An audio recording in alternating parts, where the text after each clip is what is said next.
بسم الله الرحمن الرحيم.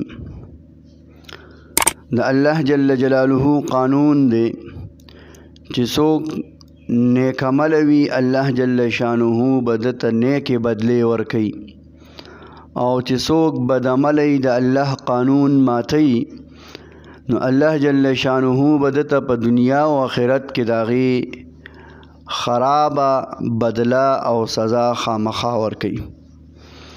تفسیر روح المانی یو واقعا منقول کړی دا چې په بخارا کې یو زرګرو د هغه زرګر مشهور دکانو په ټول بخارا کې ډیر مشهور داغه ښځه وا ډیره نیک سیرته او ډیره خوبصورته وا.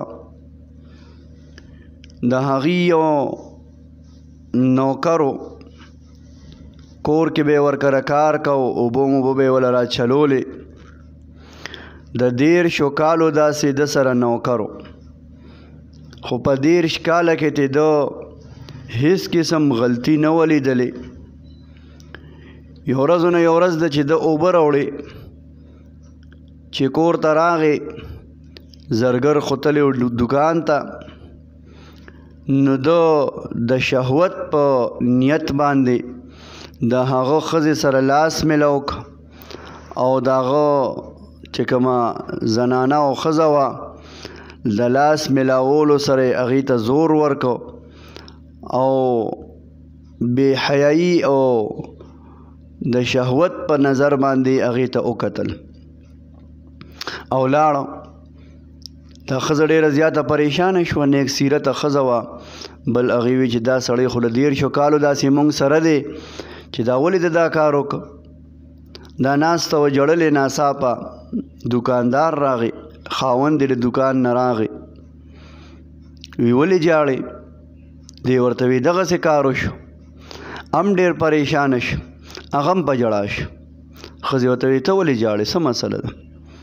وی ګوره نن داسې کار وشو چې زما دکان ته یو زینۍ راله، یو زنانه راله، ډېره ښکلې وه، ما هغې سره لاس میلاو کو، د هغې لاس له مې زور ورکو، نو نن زما کور کې چې کوم دی زما نه بدل د هغې واغستی شو.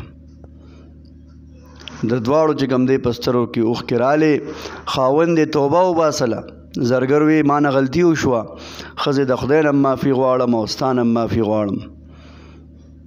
او وی غږ مه کوه چې سبا څه کېږي، چې سبا دا نوکر راشي چې دی به سبا څه کوي.